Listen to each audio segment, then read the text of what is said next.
Hola a todos, les saluda a su servidor Steven Morales Sarmiento, un miembro de la Iglesia de Cristo, y vamos a continuar con lo que es este estudio expositivo de la epístola a los romanos. Y hoy vamos a continuar y iniciar con una nueva sección e inclusive un nuevo capítulo. Vamos a estar en lo que es esta nueva sección, la vida del justificado.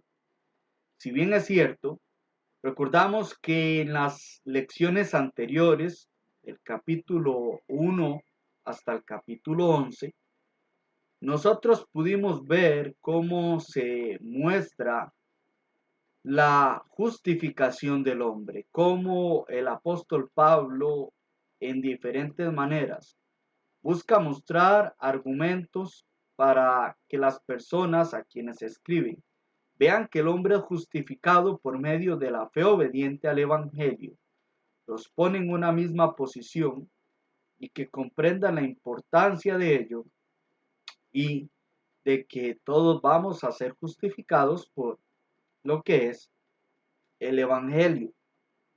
Pero ya mostrando lo que es esa serie de argumentos, el escritor ahora pasa a otra etapa, a otra sección, donde lo que busca es mostrarles a ellos cómo es que deben vivir, qué es lo que deben practicar.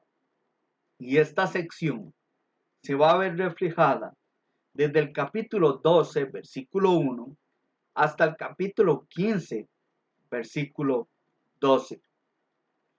Pero en estos momentos vamos a estar en el capítulo 12, en lo que es estos 21 versículos.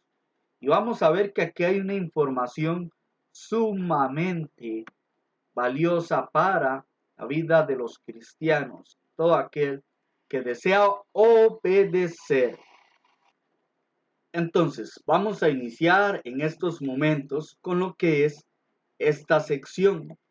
Y vamos a ver lo que es este capítulo 12.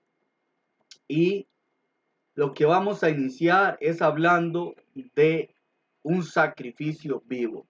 Vamos a leer en estos momentos lo que es el versículo 1 y 2. Dice lo siguiente. Así que, hermanos, os ruego por las misericordias de Dios que presentéis vuestros cuerpos en sacrificio vivo, santo, agradable a Dios, que es vuestro culto racional. No os conforméis a este siglo, sino transformaos por medio de la renovación de vuestro entendimiento, para que comprobéis cuál sea la buena voluntad de Dios, agradable y perfecta. En estos dos versículos, nosotros encontramos un dato maravilloso. Así que, es decir, tomando en cuenta lo anterior, tomando en cuenta lo que les mencionó a aquellas personas en los primeros 11 capítulos, les voy a decir ahora esto. ¿Y a quiénes? Bueno, el texto dice hermanos. Le está hablando a aquellos hermanos que estaban en Roma, hermanos que el apóstol Pablo tiene todo el interés cristiano porque vivan de una manera acorde a los principios que vienen de parte de Dios, a los mandamientos que son dados por Dios, que vivan conforme al nuevo pacto. Pero aquí de una manera muy hermosa, de una manera muy adecuada, el apóstol Pablo dice: os ruego por la misericordia de Dios. El apóstol Pablo está exhortando, pero les está suplicando que aquellas personas vivan de una manera adecuada. ¿Cuál? Bueno, dice que presentéis vuestros cuerpos.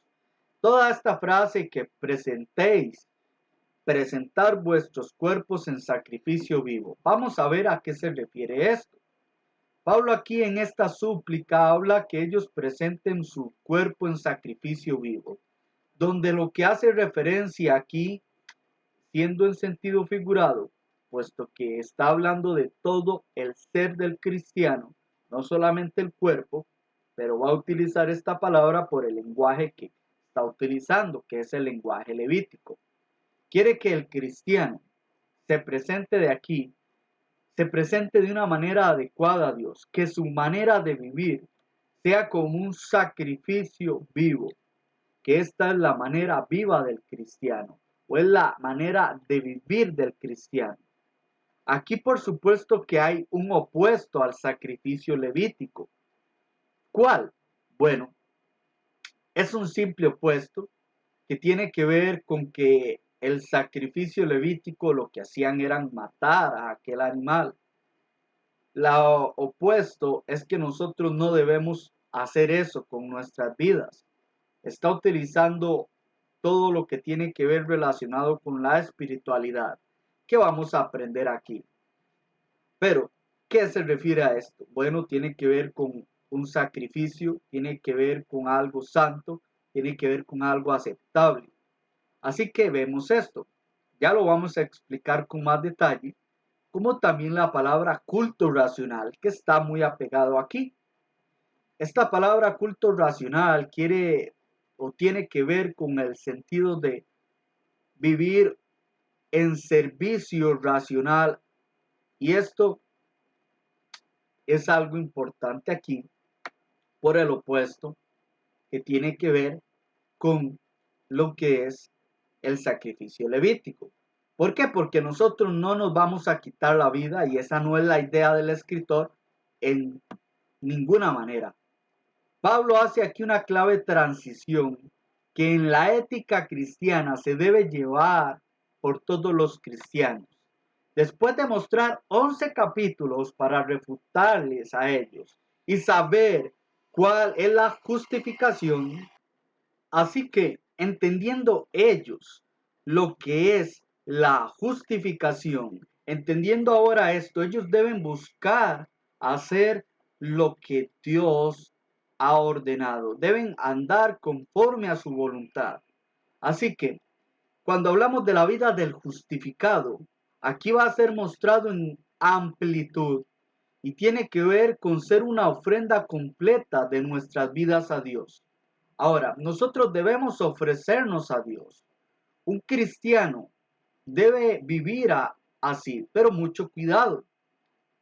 Aquí hay que tener mucho cuidado cuando hablamos de esta palabra, vivir una vida en sacrificio, y también lo que es culto racional. Recuerden, vamos a explicar esto con mayor amplitud, pero debemos diferenciar nuestro diario vivir, que ese diario vivir debe ser completamente en armonía con la voluntad de Dios, que cuando hablamos del culto de adoración que ofrecemos en la congregación o como iglesia. Así que en esto vamos a tener cuidado y vamos a explicar algunos detalles. Pero cuando hablamos de un cristiano como sacerdote, tiene los credenciales para presentarse como sacrificio a Dios, para vivir en santidad. Tome nota este ejemplo, como otro escritor utiliza lo que es, escúchese bien, utiliza este tipo de lenguaje para hablar de cómo anda el cristiano. Vaya a la primera epístola del apóstol Pedro, en el capítulo 2, en el versículo 5, donde dice lo siguiente: vosotros también, como piedras vivas, sed edificados como casa espiritual y sacerdocio santo, sea apartado, consagrado para Dios. ¿Para qué? Dice el texto aquí. Dice, para ofrecer sacrificios espirituales aceptables a Dios por medio de Jesucristo. Aquí, obviamente, tiene un contexto, pero está utilizando este mismo lenguaje para que comprendamos nosotros los cristianos que nosotros debemos vivir una vida apartada a Dios, una vida santa, una vida agradable a Él, como ofrecernos como sacrificio espiritual. Nosotros nos ofrecemos como una ofrenda. Y es aquí donde vamos a explicar un detalle más de lo que ya hemos hablado. Así que, como dicen por allí, junten las piezas. El antiguo pacto, el sacrificio del holocausto. La víctima era degollada, era desangrada y luego quemada. Eran los mandamientos que ellos debían hacer, ¿verdad? Con aquel animal. Ese animal era puro, era aceptable y debía estar completamente ofrecido a Dios. Hoy nosotros no debemos morir y ser degollados, por supuesto, pero tome el dato espiritual conmigo. Nosotros debemos morir completamente al mundo para servir a Dios y vivir dedicados a Él, vivir en servicio a Él. Para esto podemos tomar aquí varios textos para seguir explicando estos detalles que nos comparte aquí el apóstol Pablo. Regresen conmigo aquí en Romanos, en esta misma epístola, al capítulo 6 y leamos algunos versículos. El versículo 7 al 8, por ejemplo, dice: porque el que ha muerto ha sido justificado del pecado. Hemos muerto en el bautismo. Ya no practicamos más, ya no vivimos conforme a lo que es la carne. Y si morimos con Cristo, creemos que también viviremos con Él. Es allí. Ahora andamos conforme al nuevo pacto. Dice el versículo 11 al 13. Así también vosotros, consideraos muertos al pecado, pero vivos, dice, para Dios en Cristo Jesús, Señor nuestro. No reine pues el pecado en vuestro cuerpo mortal, de modo que lo que obedezcáis en sus concupiscencias, ni tampoco presentéis vuestros miembros al pecado como instrumentos de iniquidad, sino presentaos vosotros mismos a Dios como vivos de entre los muertos, y vuestros miembros a Dios como instrumentos de justicia. Una vida en servicio a Dios. Vaya conmigo a Gálatas ahora, por favor. Gálatas capítulo 2, versículo 20. Aquí vamos a encontrar otro texto maravilloso y que nos va a ayudar. Y vamos a ver cómo la Biblia se complementa, cómo la Biblia está en total armonía.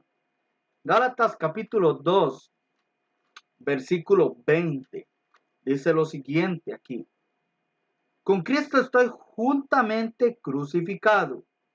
Ya no vive más para la ley el apóstol Pablo.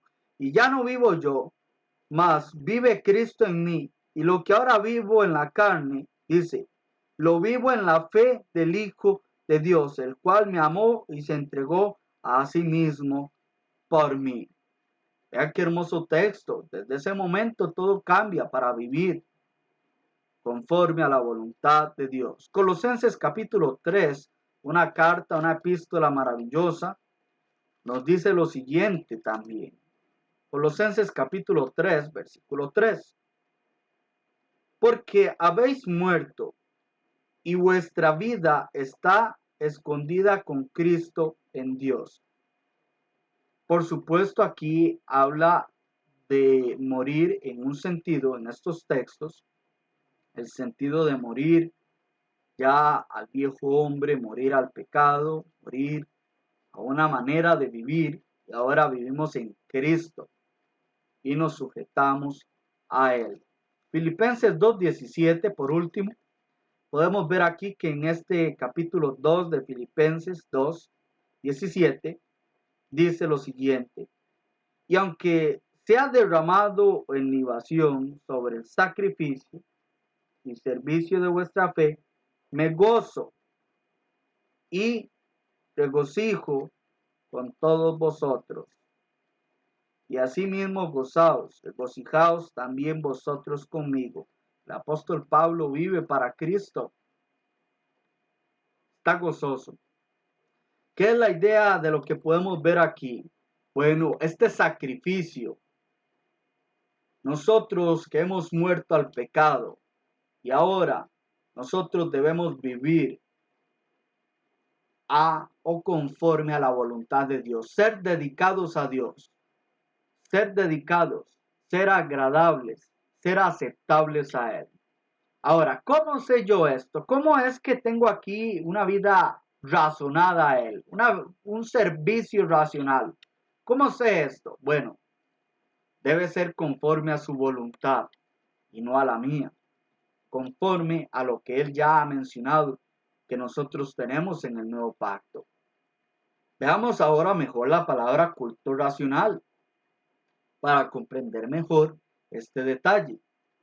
El culto racional, esta palabra se debe traducir de una manera más apropiada, un servicio lógico para Dios. ¿Por qué lógico o racional? Bueno, debemos tomar en cuenta aquí dos razones. La primera es que el justificado ha sido libertado de la servidumbre, de estar sujeto al pecado, ahora estar sujeto a Cristo, sujeto a Él y servirle a Él. Y para servir a Dios, para servir en varios aspectos de la vida, en la adoración, debe ser conforme a Dios, debe ser para Dios, debe ser como a Dios o como Dios lo ha mostrado en su palabra, conforme a su voluntad. Eso está en la palabra de Dios. Cada una de las áreas de nuestra vida debemos de vivir conforme a Dios, conforme a la voluntad de Dios. Y la palabra de Dios nos lo dice. Y aquí vamos a ver en los versículos que vamos a estar desarrollando cómo es que vive una persona que ha sido justificado. La otra razón se debe a que la ofrenda de la vida de Jesús demanda ofrenda, escúchese bien, de los que han sido justificados por ella. Debe ser razonado, debe ser conforme a su voluntad, un servicio racional. ¿Por qué mencioné esto? Bueno, la palabra culto ha tenido una connotación negativa en referencia a sectas o al ocultismo, o también alargar el pretender que el culto de adoración, escúchese bien esto con mucho cuidado, es todo lo que hagamos. No, yo no puedo decir que lavarme los dientes le estoy adorando a Dios. No, yo no puedo decir que si salgo y hablo con mis vecinos, una conversación normal, o veo un partido de fútbol, estoy adorando a Dios. No, mucho cuidado. ¿Cuál es la idea? ¿Qué es lo que debemos tener cuidado aquí? ¿Y por qué la palabra más apropiada es en servicio? Bueno, es preferencial que utilice la palabra servicio porque es interesante que la palabra logicón aquí para racional y por ejemplo en Primera de Pedro capítulo 2, 1 tiene que ver como espiritual, donde podemos ver que el servicio debe ser conforme a la palabra de Dios. En Juan capítulo 16, 2 se usa como servicio físico. Ahora tiene sentido como servicio por una recompensa. Ahora, hay que tener mucho cuidado, aunque el término, escúchese bien, el término mismo, tiene el sentido de, escúchese bien, de tareas religiosas. Y se puede ver en este sentido. En este texto, el caso aquí se usa en una verdad general. ¿Por qué? Por la explicación que el mismo texto está mencionando. Está aquí dando una explicación y comparte detalles. Esto es interesante. Esto tiene que ver de que el cristiano debe estar en servicio a Dios a todas las áreas, en todas las áreas. Y esa manera de vivir en todas las áreas debe ir siempre apegado, debe ir siempre conforme a la voluntad. Claro está que si yo ofrezco adoración a Dios, debe ser buena, debe ser santa, debe ser aceptable. Y para que eso sea así, debe ser algo racional, algo pensado, algo lógico.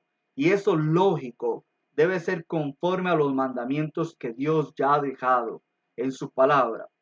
Por supuesto, así como todas las áreas de mi vida, yo debo actuar de una manera que sea adecuada, acorde a la voluntad de Dios. Es decir, que yo no vaya a hacer algo que no sea santo, que yo no vaya a hacer algo que contradiga su voluntad, sus mandamientos, algo que me induzca a mí a pecar.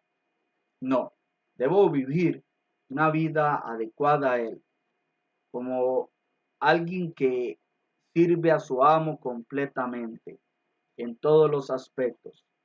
En los siguientes textos nos dicen aquí o nos da un ejemplo de, por ejemplo, de cómo una persona hace algo, pero específicamente no se refiere que está adorando, pero está viviendo de acuerdo a la voluntad de Dios.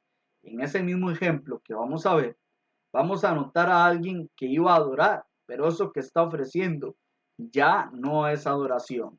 Por ejemplo, vaya conmigo a Hechos, capítulo, escúchese bien, 8, versículo 27. Aquí este texto es hermoso y su contexto, todo lo que nos dice, pero aquí vamos a tomar en cuenta un dato para esta lección. En Hechos 8:27 encontramos a Felipe y el etíope, el eunuco, y se dice lo siguiente. Entonces él se levantó y fue, ¿quién? Felipe, y dice, y sucedió que un etíope, eunuco, funcionario de Candace, reina de los etíopes, el cual estaba sobre todos sus tesoros y había venido a Jerusalén para adorar. Hablemos un poco de estas dos personas. Número uno, hablemos de Felipe, para utilizarlo de ejemplo. Felipe no estaba entregando un culto de adoración a Dios en el sentido de los mandamientos que encontramos, los 5 actos de adoración. No, por supuesto, esto se hace junto, como iglesia, pero él sí estaba viviendo una vida en servicio a Dios y estaba haciendo algo conforme a su voluntad. Aquí se le dice algo que él debe hacer. Él obedece. Pero aquí podemos ver que él buscaba ir a este lugar, buscaba toparse con esta persona para predicarle la palabra de Dios. Estaba haciendo algo correcto. Iba a hablar la verdad. Y el mismo contexto nos muestra que él utilizó un texto y comenzando del texto que tenían allí, le predicó el evangelio. Así que por este lado podemos ver a alguien que está buscando, que está actuando de una manera digna, de una manera de que está sirviendo a Dios. Por supuesto, si él está haciendo algo aquí como algo racional, una vida en servicio razonado, eso que es racional, eso que es lógico, que es conforme a la palabra de Dios, él estaba predicando algo correcto, no le estaba predicando algo aparte. Entonces, lo que podemos ver aquí en esta información es datos que podemos ir y ver una vida adecuada a la palabra de Dios. Este hombre estaba haciendo algo aquí bueno, pero también podemos ver ahora lo que es este hombre eunuco. Este hombre venía de una larga distancia y venía a Jerusalén. Recordemos que para esa época, para ese tiempo, ya había sido establecido la iglesia y aquí se está dando la información en Jerusalén. Entonces, encontramos lo que es que este hombre iba a este lugar que ya se había establecido la iglesia y pues en Jerusalén, muchos, aunque no habían creído, sabemos que todavía estaba el templo en ese momento, aunque tiempo después, en el año 70, fue destruido. Muchos iban a ese lugar y lo que estaban buscando era adorar conforme al Antiguo Testamento. Este hombre iba a eso, pero ya esa adoración no es la que Dios acepta, porque ya el antiguo pacto había caducado. Ahora, él buscaba hacer algo bueno, pero ya no era la manera adecuada. ¿Cómo hacemos ahora nosotros lo adecuado? Viviendo conforme a la palabra de Dios.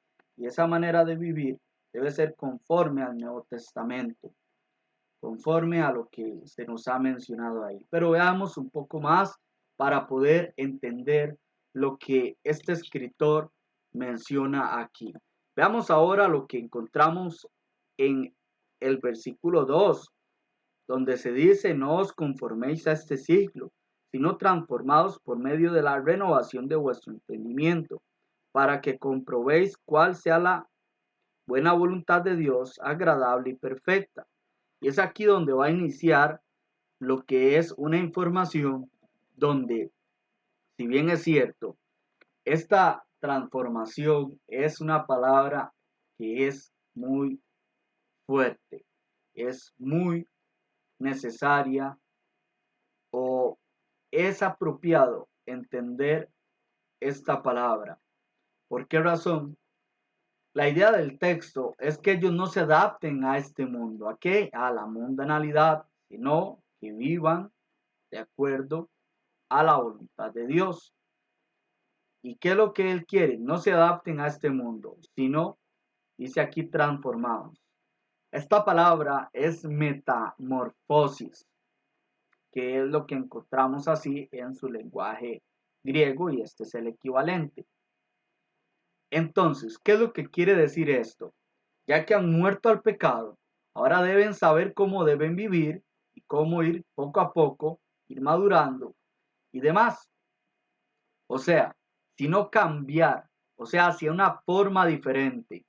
Sino aquí no es ya vivir al mundo, sino renovar, o sea, una nueva mente. Desde aquí en adelante, el apóstol Pablo habla, escúchese bien, de que la vida del cristiano es un sacrificio vivo, una vida de transformación diaria. La manera en que un ser humano puede cambiar todo esto, renovar su mente, es conforme a la palabra de Dios. Tome nota otro texto que es muy maravilloso y que es en la primera epístola de Pedro, en el capítulo 1, versículo 14, que dice lo siguiente. Dice: como hijos obedientes, no os conforméis a los deseos que antes teníais, estando en vuestra ignorancia. Ve al 15, por favor. Sino como aquel que os llamó es santo, sed también vosotros santos, porque escrito está: sed santos porque yo soy santo. Quiere que ellos se mantengan en esa manera de vivir. Es aquí donde yo voy a ir cambiando. ¿Y cómo? No adaptándome al mundo, es llevando a nuestra mente, o llevando a mi mente, la palabra de Dios. Es así como todos cambiamos. Cuando ya estamos en Cristo, ya hemos decidido no vivir al pecado. Estamos bautizados, hemos obedecido el Evangelio. Y ahora aquí hay una carrera muy larga de vivir en esa santidad. Pero para ir cambiando, ir siendo transformado, ir lo que es viviendo de acuerdo a la voluntad de Dios. Esa voluntad yo la sé porque está allí la palabra de Dios. Esa palabra va a ir cambiándome, va a ir lo que es haciéndome una persona perfecta, completa. La única manera de saber cuál es la voluntad de Dios es sabiendo la palabra de Él. Y como la única manera que podemos comprobar que estamos haciendo la voluntad de Dios es no hacer lo que el mundo hace, es viendo su palabra, escudriñándola, y es allí donde nos va a decir lo que debemos hacer. Pero cuando hablamos de este texto podemos preguntarnos algo más. ¿Por qué la mente? ¿Qué hay en ella? Bueno, la mente, en ella hay lo que determina lo demás. Ahí está la capacidad de razonar. Si introducimos a nuestra mente la palabra de Dios, vamos a saber lo que Dios quiere, lo que es agradable, lo que es bueno, lo que es perfecto. Nosotros cuando hacemos eso, vamos a tener una información importante. Esa información que vamos a tener no va a ser como el mundo. Nuestra manera de hablar no va a ser como la del mundo. Nuestra manera de andar no va a ser como la del mundo. Nuestra manera de vestir no va a ser como la del mundo. ¿En qué sentido?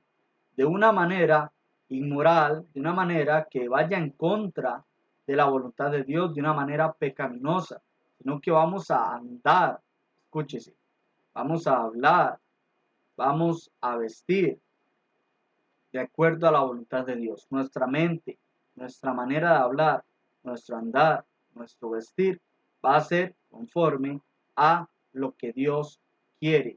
Y eso es conforme a su palabra. Y aquí vamos a ver cómo el escritor va a dar algunos detalles en cuanto a esta información. Pero ahora veamos que ese sacrificio vivo ya no solo es de transformación, sino que esa transformación nos va a ayudar a vivir en humildad. Y veamos estos versículos del 3 al 8. Vamos a leer los versículos del 3 al 8. Y vamos a ver que dicen lo siguiente en el capítulo 12. Dice: digo pues por la gracia que me es dada a cada cual que está entre vosotros, que no tenga más alto concepto de sí que el que debe tener. Dice el texto: sino que piense de sí con cordura, conforme a la medida de fe que Dios repartió a cada uno. Porque de la manera que en un cuerpo tenemos muchos miembros, pero no todos los miembros tienen la misma función, así nosotros, siendo muchos, somos un cuerpo en Cristo, y todos miembros los unos de los otros. De manera que teniendo diferentes dones según la gracia que nos es dada, si el de profecía, úsese conforme a la medida de la fe, o si de servicio en servir, o el que enseña en la enseñanza, el que exhorta en la exhortación, el que reparte con liberalidad, el que preside con solicitud, el que hace misericordia con alegría. Vamos a ver aquí que el apóstol Pablo dice estas palabras como apóstol. O sea, como apóstol les dice a los cristianos en Roma que no piensen de una manera arrogante, humildad. Y esta humildad es que no desprecien o no menosprecien a los demás. ¿Por qué? Porque quiere que cada uno piense con cordura. La arrogancia, el menosprecio es pecado.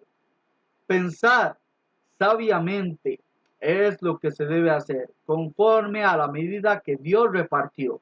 Aquí este texto nos va a dar una información que vamos a ver que es de mucho cuidado. Pero bueno, aquí el escritor lo que quiere es que aquellas personas vean y actúen conforme a lo que Dios distribuyó o repartió a cada uno, conforme a lo que cada uno tiene. Muchos de ellos no eran humildes. ¿Cuál es el punto aquí?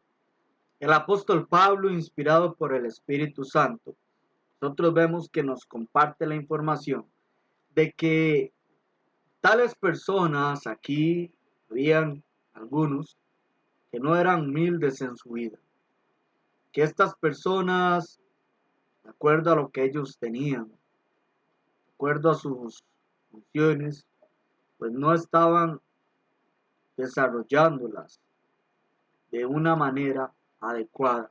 No había una espiritualidad en ellos. Y los llama a la cordura, los llama a la humildad. No hay humildad en un hermano, en un predicador, en cualquier hermano, en una congregación, cuando se cree tener prestigio o se cree más que los demás.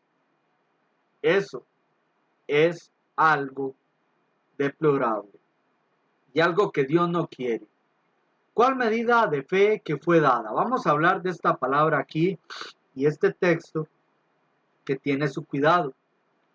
La palabra medida es metrón, instrumento de medida, según la medida de confianza que Dios le da según su capacidad.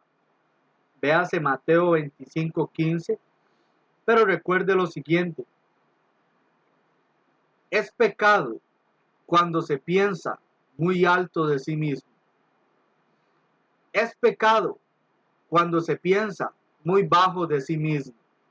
Debemos de pensar con buen juicio de cada uno. Véase Proverbios 27, 1 y 2. El resultado directo de pensar muy bajo de uno es la ineficacia. Y el resultado de pensar muy alto de sí mismo es la soberbia. El resultado de un buen juicio es la confianza y también vivir conforme al agrado de Dios. La palabra conforme a la medida aquí es interesante. ¿Por qué? No se trata de la fe para salvación como en Marcos 16:16. Tampoco se habla del sistema de la fe del Evangelio, Judas 3. Tener fe es uno de los pasos de obediencia para tener o estar salvo. Pero esto no lo es en el sentido de lo que se está hablando en el texto. Es importante saber y entender que la palabra fe se refiere a muchas cosas dependiendo de su contexto. Aquí es algo que Dios da, por lo tanto la frase es una aplicación. Escúchese bien con mucho cuidado porque vamos a explicar otros detalles aquí, pero comprendiendo el contexto de que ahí no habían llegado apóstoles, pero sabiendo que de allí se inició por personas que salieron en Jerusalén, que cuando llegaron las personas a Jerusalén, allí estaban los apóstoles. Bueno, probablemente habían algunos que sí tenían.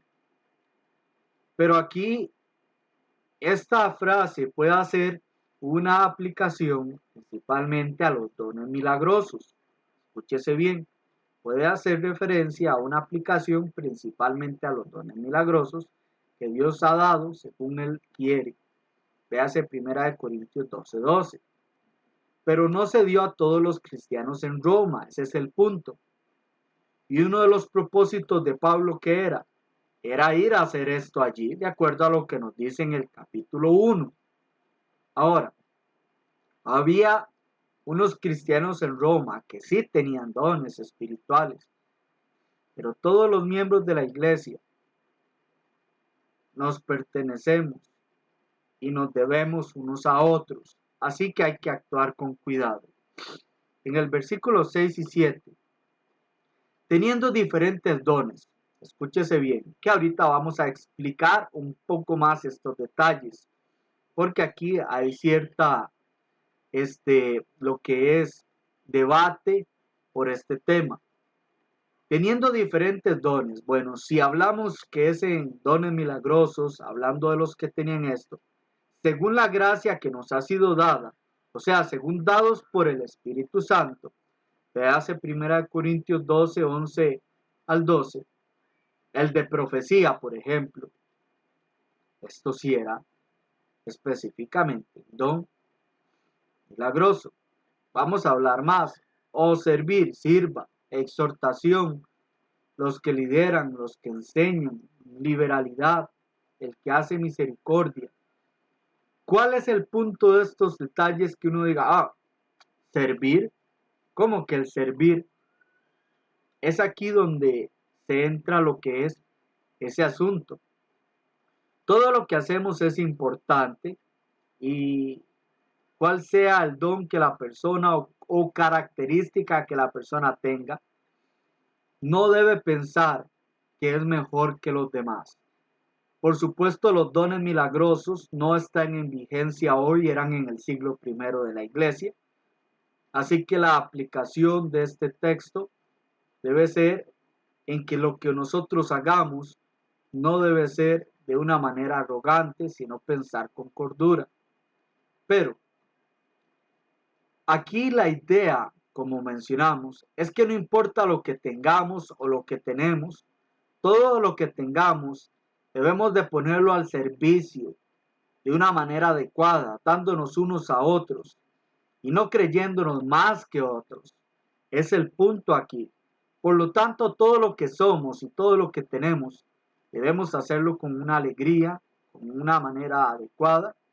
Todos somos cristianos, todos somos hijos de Dios y en todo debe reinar la humildad para con los demás. Ahora, volvamos al texto. Recordemos que este texto no es una lista exhaustiva de los dones milagrosos. No. Pablo involucra aquí tanto dones milagrosos, escúchese bien, como todo lo demás que uno hace. Y se aprende de manera, ¿cómo? De manera milagrosa. ¿Cómo es que aquellas personas sabían cómo actuar de acuerdo a la voluntad de Dios? Bueno, déjeme compartir un texto a continuación. Y este texto va a ayudar bastante. Vaya conmigo a Efesios capítulo 4. Dice el versículo 8 en adelante. Por lo cual dice, subiendo a lo alto, llevó cautivo la cautividad y dio dones a los hombres. Y eso de que subió, ¿qué es? Sino que también habiendo descendido primeramente a las partes más bajas de la tierra, el que descendió es el mismo que también subió por encima de todos los cielos para llenarlos, por llenarlo todo. Y él mismo constituyó a unos apóstoles, a otros profetas, a otros evangelistas, a otros pastores y maestros, a fin de perfeccionar a los santos para la obra del ministerio, para la edificación del cuerpo de Cristo. Escúchese bien esto. En el siglo primero de la iglesia, quienes tenían dones milagrosos, los usaban. ¿Y esto para qué iba a funcionar? Para perfeccionar a los santos, para saber cómo era que debían andar conforme a la voluntad de Dios. Esto se aprendía de esta manera milagrosa. Pero los que no tenían, aquellos que iban a actuar de una manera, ellos debían igual lo que iban a hacer, hacerlo de una manera adecuada. Ahora, la idea es que todo aquel que haga, escúchese bien, lo que hace, lo que tiene que hacer, hágalo, pero no sea grande. La idea del mensaje aquí de Pablo es hacer las cosas bien. Recordemos que cada uno de los dones enlistados aquí, escúchese bien,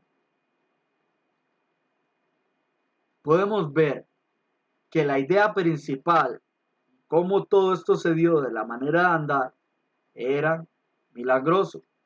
Recuerden, cuando hablamos de lo que es milagroso. Ahora muestra la manera de cómo ellos debían hacer las cosas bien. Ellos no sabían hacer nada de eso, sino por medio de los dones milagrosos que habían recibido. Aunque ellos tenían los dones y unos no, recuerden, por eso Pablo iba a ir. Pero ellos debían elegir hacerlo bien. De lo contrario, Pablo no mencionaría de cómo tenían que hacerlo. Eso implica que ellos no eran privados de su libertad, como lo enseña el calvinismo de manera errada. Así que ellos tenían dones milagrosos, pero debían hacerlo bien, los que tenían. Nunca los dones milagrosos restringen al libre albedrío de la persona. Esto estamos hablando del siglo primero. Recuerde lo siguiente, recuerde muy bien. Ahí no había llegado un apóstol en Roma, sí, por supuesto. Los apóstoles eran los únicos que podían impartir dones. El apóstol Pablo quería ir allí para eso. Recuerde, no todos tenían dones. Pablo quería ir ahí por eso, el capítulo 1. Pero también recuerde que de Hechos capítulo 2 salieron probablemente las personas que abrieron la obra en este lugar. Y cuando salieron de ahí, ahí habían apóstoles en Jerusalén. Y sabemos que ellos recibieron dones milagrosos y se fueron allá. Así que habían personas que tenían esto. Pero tanto, escúchese bien para ser general, tanto las personas que en aquel momento podían tener dones milagrosos o los que no, todo lo que hacían, ninguno debía tener más alto concepto de sí mismo. Debían actuar con humildad. Todo. Hoy en día no hay dones milagrosos. Esto no sucede. Pero hoy, cada hermano y hermana, de acuerdo a las capacidades que tiene, conforme al conocimiento adquirido, como sirva en la obra, no debe tener más concepto, no debe pensar más alto de sí mismo que los demás. Todos nos debemos dar unos a otros. Así que tome en cuenta esto. Por lo general, este texto es un poco difícil, tiene su dificultad por la razón de que cuando hablamos de la epístola a los romanos y como inicia el apóstol Pablo tiene el deseo de ir y impartir dones, puesto que esto se daba por la imposición de manos de los apóstoles y el Espíritu Santo lo daba. Pero este texto nos habla a nosotros de que algunos sí tenían dones. Esto es la problemática que ha existido. Por supuesto, Pablo quería ir para imponer las manos para que tuvieran dones milagrosos, pero el capítulo 12 nos afirma que habían personas que tenían esto. Por supuesto que sí. Lo más lógico, lo más razonable es que si habían personas que tenían dones, estas personas lo obtuvieron por imposición de manos de un apóstol. Lo más lógico es que las personas que lo tenían eran aquellos que habían salido de lo que es Jerusalén, donde sabemos que tiempo en que estuvieron allí, ahí estaban los apóstoles. Y de acuerdo al texto de Hechos 2, lo podemos notar. Veamos ahora de amor cristiano y podemos leer el versículo 9 y 10 de lo que es esta epístola. Vamos a ver que esta es una característica, una práctica de los cristianos, es el amor. ¿Y cómo debe ser ese amor? En el capítulo 12 lo podemos ver en estos versículos. Leamos versículos 9 y 10. Dice, el amor sea sin fingimiento, aborreced lo malo, seguid lo bueno, amaos los unos a los otros con amor fraternal, en cuanto a honra, prefiriéndonos los unos a los otros. Vuelve a mencionar aquí la palabra ágape, debe ser sin fingimiento, sin hipocresía. El amor debe ser auténtico, debe ser sincero. Podemos imaginarnos el contexto de este texto, donde todos ellos, tanto judíos como gentiles, debían de tomar esto. Nosotros de la misma manera debemos tomar en cuenta el amor y detestar lo malo, lo que está en contra de Dios, vivir y seguir lo bueno, lo que agrada, lo que es aceptable, el amor ágape. Cuando es utilizado esta palabra para referirse al amor de Dios, es ese amor sacrificial, amor donde me importa el bien del otro, donde amo sin un interés de por medio.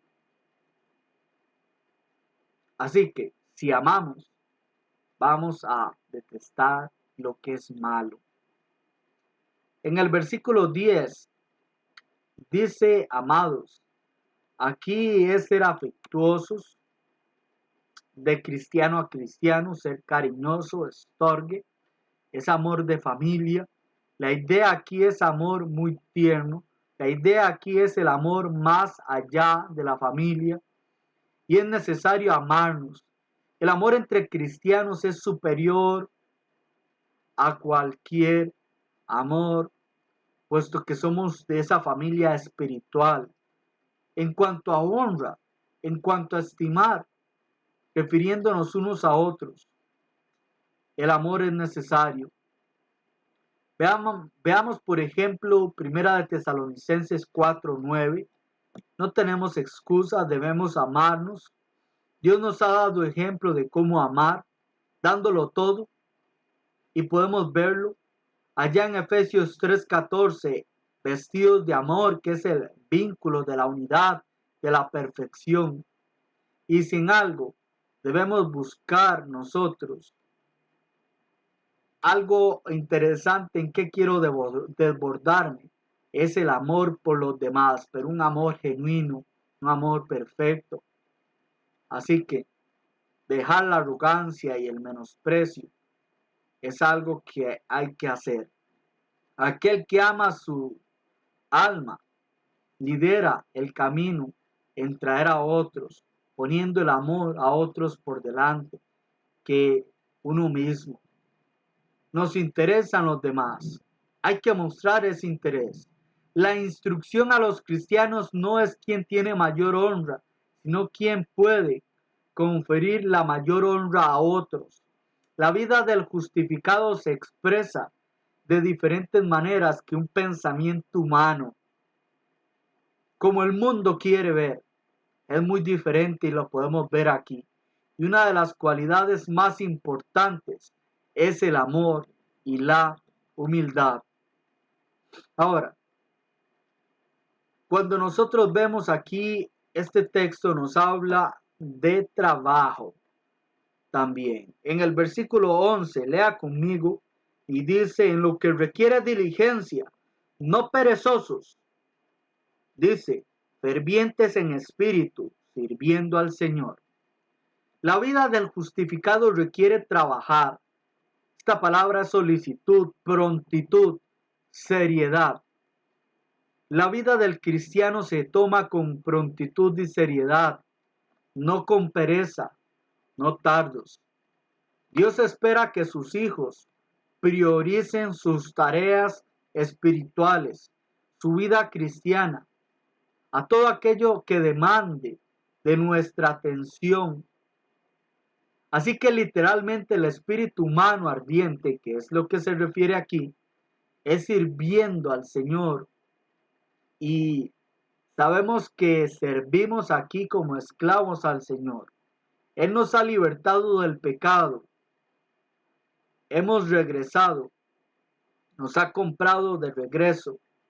Y ahora, estando a Él en servicio, somos esclavos de Él. Le servimos a Él por voluntad propia. Pero debe ser con entusiasmo, con energía, perdón. No vagos o con pereza, sino motivados. Hay aquí una intensidad muy fuerte de aquella persona que le sirve al Señor. Y esa persona no puede ser alguien vago o perezoso. Debe ser con una personalidad ferviente a Él en todo lo que tenga que ver. Así que es interesante esta palabra, por supuesto. Veamos ahora que también se nos habla de lo que es de estabilidad espiritual. En el versículo 12 dice, gozaos en la esperanza, sufridos en la tribulación, constantes en la oración. El cristiano ha sido dotado con cosas, y aquí hablo, no estoy mencionando el contexto milagroso, sino que cuando hablo esto es que el cristiano en general ha sido dotado con cosas que pertenecen a la vida y a la piedad. Véase la segunda epístola de Pedro 1:3. Por lo tanto, todo lo que el Hijo de Dios necesita se encuentra en las Escrituras, llenos de gozo en la esperanza. Por eso somos perseverantes hasta ser libertados o librados de esta vida. Por eso concluimos que mientras tengamos esta esperanza de vida, tenemos gozo, incluso en medio de las dificultades. Recordamos las palabras que dice Santiago, capítulo 1, del 2 al 4. Tened por sumo gozo cuando os halléis en diversas pruebas, sabiendo que la prueba de vuestra fe produce paciencia, para que seáis perfectos y cabales, sin que os falte cosa alguna. Nosotros en las dificultades nos acercamos a Dios, constantes en la oración. Y es esto la importancia de perseverar. Cuando oramos, mostramos esa dependencia a Dios, a nuestro amo. Dependemos de Dios. Cuando oramos al Padre, estamos reconociendo que somos humanos y necesitamos de nuestro Creador. En otra parte, en el Nuevo Testamento, Pablo dice lo mismo. Véase Colosenses 4:12. Véase orar sin cesar en 1 Tesalonicenses 5:17. Dios quiere que sus hijos tengan esta perspectiva. La vida del justificado es de estabilidad espiritual. Veamos ahora que nosotros debemos tener una vida de generosidad. Vean qué importante el versículo 13. Compartiendo para las necesidades de los santos, practicando la hospitalidad. Aquí es compartir lo que haga falta a la hermandad. Qué importante es la generosidad. Pablo hace un llamado a que compartan, a que contribuyan en lo material, sustento diario. La palabra aquí, koinonía, significa compañerismo. Esta actitud de vida, este sacrificio vivo es parte de lo que hacemos nosotros. Veas Hechos 2 allá del 42 al 47. Cómo lo repartían a cada uno según su necesidad. Había compañerismo. Lo demostramos ¿cómo? Practicando la hospitalidad. Esta palabra es amor al extranjero, al extraño. Veas Hebreos 13:2. Una cosa es servicial con los conocidos, otra muy distinta es con los que no conocemos. Y mucho cuidado, ser hospitalarios debe hacerse con todo corazón, sin quejarse. Vea 1 de Pedro 4:9. Mucho cuidado también, cómo ser hospitalarios. Aquí nos vemos como la familia de fe y se trata de manera especial, de manera hermosa y maravillosa. Nosotros como cristianos debemos de vivir así. Dice el 14, véase ahora, de bondad. Dice, bendecid a los que os persiguen, bendecid y no maldigáis. Aquí bendecid a los que os persiguen, es desear lo bueno hasta aquellos que nos quieren hacer daño. La palabra bendecir aquí es pronunciar lo bueno hacia otra persona, desear lo bueno a las otras personas y no maldecir, que es lo contrario en este texto. Así que es lo que Dios quiere. Un hijo de Dios no paga mal por mal, sino el mal con el bien. Uno hace lo bueno ante lo malo. El versículo 15 nos da otro detalle aquí, es de simpatía. Aquí el versículo 15 dice, gozaos con los que se gozan y llorad con los que lloran. Simpatía o empatía. La vida del cristiano es tener empatía. Va más allá de lo que pueda llegar o lo que muestre el mundo.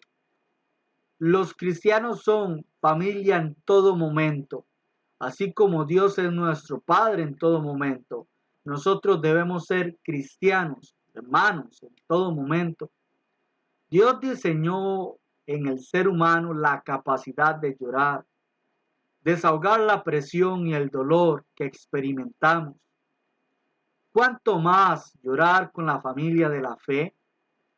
Es una de las tareas como cristianos también. Y alegrarnos con nuestros hermanos en los buenos momentos. También sufrir cuando llegan esos malos momentos, estar con aquella persona. Dios quiere eso. ¿Qué más también podemos ver acá? Vemos aquí de unanimidad. Veas el versículo 16. Unánimes entre vosotros, no altivos, sino asociados con los humildes. No seáis sabios en vuestra propia opinión.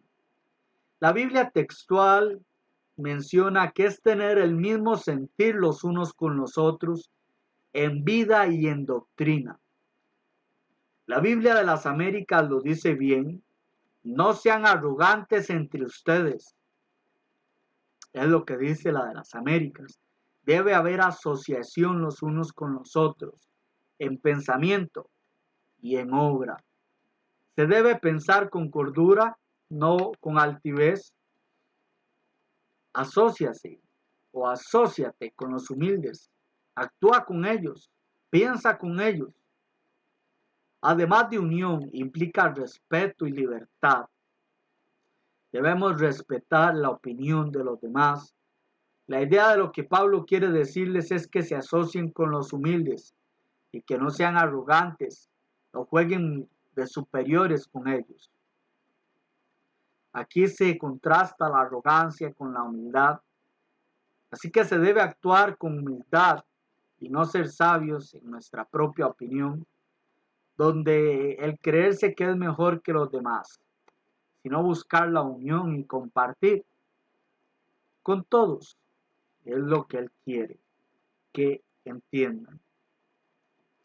Y podemos ver aquí un dato más, y es en este párrafo del 17 al 21 que podemos leer. Dice: no paguéis a nadie mal por mal, procurad lo bueno delante de todos los hombres. Si es posible, en cuanto dependa de vosotros, estad en paz con todos los hombres. No os venguéis vosotros mismos, amados míos, sino dejad lugar a la ira de Dios, porque escrito está: mía es la venganza, yo pagaré, dice el Señor. Así que, si tu enemigo tuviere, escúchese bien, sed, o dice hambre, dale de comer; si tuviere sed, dale de beber. Pues haciendo esto, ascuas de fuego amontonará sobre tu cabeza. No seáis vencidos de lo malo, sino vence con el bien el mal. Aquí la respuesta de un cristiano al mal se ve reflejada y es de paz. No debe ser pagando con mal. Si nosotros pagamos mal por mal, no estamos pagando como debemos, estamos pecando. Estamos haciendo lo incorrecto porque su palabra nos dice lo que debemos hacer y lo que no debemos hacer. Un hijo de Dios procura lo bueno delante de todos los hombres, amigos y enemigos. Dios comprende que habrá circunstancias ajenas a nosotros donde muchos no lo estarán, pero nosotros, en cuanto dependa, debemos buscar la paz. La historia del cristianismo nos ilustra esta verdad. Los cristianos del siglo I, muchos de ellos, escúchese, y los que actuaron bien, no buscaron enemistad con los judaizantes o los malos en Roma. Así que debemos buscar siempre la paz. Nosotros no debemos buscar la venganza, debemos darle lugar a Dios. La venganza es asunto de Dios. Por lo anterior, nosotros no tomamos la justicia en nuestras manos, sino esperamos la justicia de Dios, siguiendo el ejemplo del Maestro en 1 de Pedro 2, 22 al 23. Escúchese bien, porque aquí este texto hay un gran detalle de mucho cuidado con lo que vamos a hablar en el capítulo 13. Pero Dios es el que imparte la justicia y también es el que ha ordenado cómo se da la justicia aquí, cómo es que se practica. Pero nosotros no vamos a actuar de esta manera, que no es adecuada, pagar el mal al que nos hace el mal, sino haciendo el bien. ¿Cómo? Y es el texto dando comida o agua, o sea, quienes buscan hacer daño. No es una sugerencia, es un mandato. La implicación de ambos versículos nos muestran que nosotros debemos hacer nuestra parte y darle lugar a la justicia de Dios.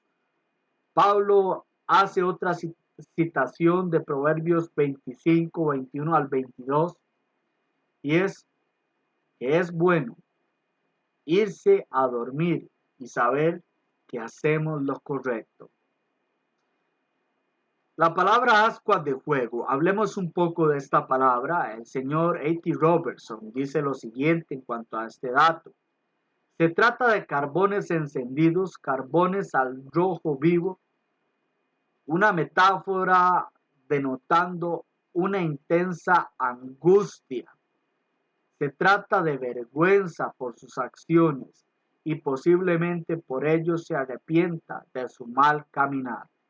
Así que no podemos hacer el bien si estamos pensando hacer el mal. Debemos pensar lo bueno y hacer lo bueno.